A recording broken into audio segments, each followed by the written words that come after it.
Some say it is one of, if not the best driving sports car in history.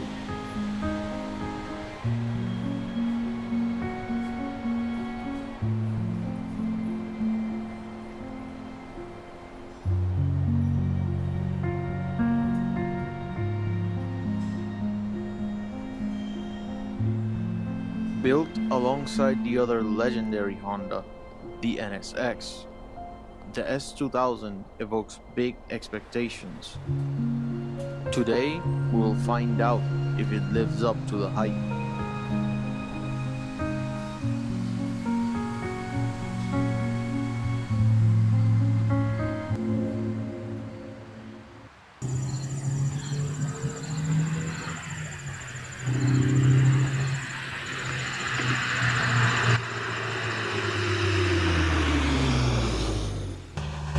So, driving the S2000. I have to say, the first thing I'm noticing when getting in here is just that it's a little tight in here. I'm not that tall or big, and I feel like I'm kind of squished against the door, so I'm kind of sitting at an awkward angle, which kind of makes this side of the body a little bit closer to the steering wheel than I want it to be. And that makes the experience a little bit awkward.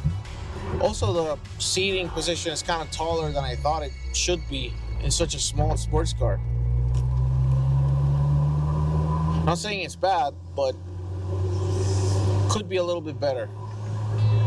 When you do put your foot down and you don't rev it out, there's basically no torque. Those Honda lawnmower memes are not so far off with this one. I have to say, driving around town, it pretty much feels just like a Civic. That's rear-wheel drive, convertible, and really small. So, negative things to say so far. But to understand the S2000, we need to take a look at when it comes from. The S2000 started in 1995 with the Honda SSM concept car. Honda commissioned Shigeru Uehara, the man behind the NSX, to celebrate its 50th birthday. It was a time when cars could pursue performance and nothing else, and cool things like pop-up headlights still existed. Safe to say, comfort and features were not exactly in Honda's mind when developing this car. Simplicity and performance were.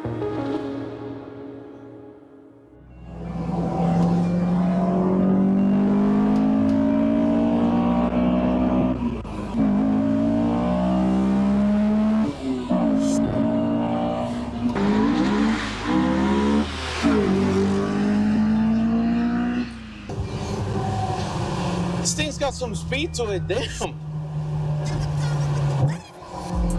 Yeah, once you get it on a good road and start beating on it, this thing really comes alive.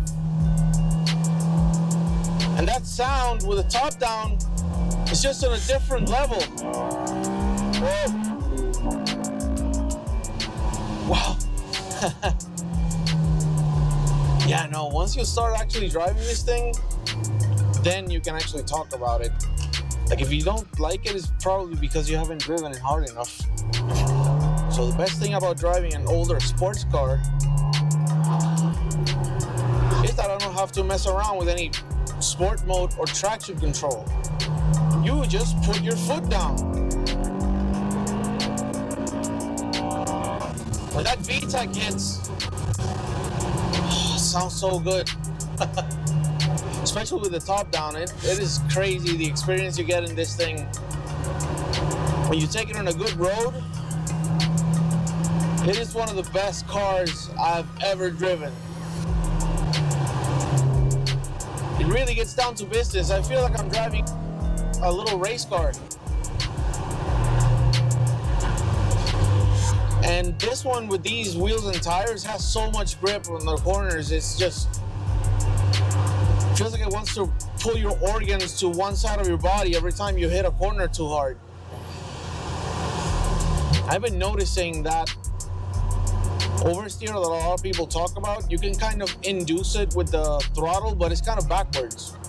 So normally, In most cars, rear-wheel drive cars, you start to push into the throttle when you want to oversteer. And this one, you kind of have to back off a little suddenly, and it'll get you a lot of lift off oversteer, which is nice if you want to adjust your angle in the middle of a corner if you're not going to make it.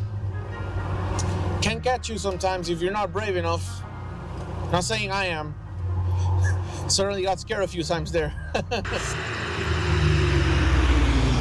Just being able to rev this thing out to 9,000 RPM, especially with this shifter and the top down, is an experience you're not gonna get in pretty much any other car. The pure rawness and the vibration and the sound and all the little things that you get when you rev this thing out, it's so purely unique Honda that unless they make another car like this, and let's be honest, we know they're not going to do it in this day and age,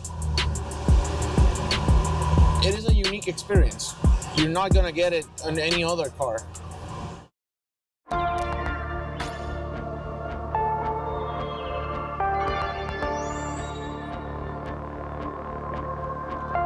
You would think the selling point is the engine, and it really isn't. Now don't get me wrong, 9,000 RPM is incredible, but the rest of the car is even better. The chassis is balanced and poised in a nervous way that gets under your skin. The steering is immediate and precise, and driving with the top down might just become a bit of an addiction. It is truly one of the best drives in the world.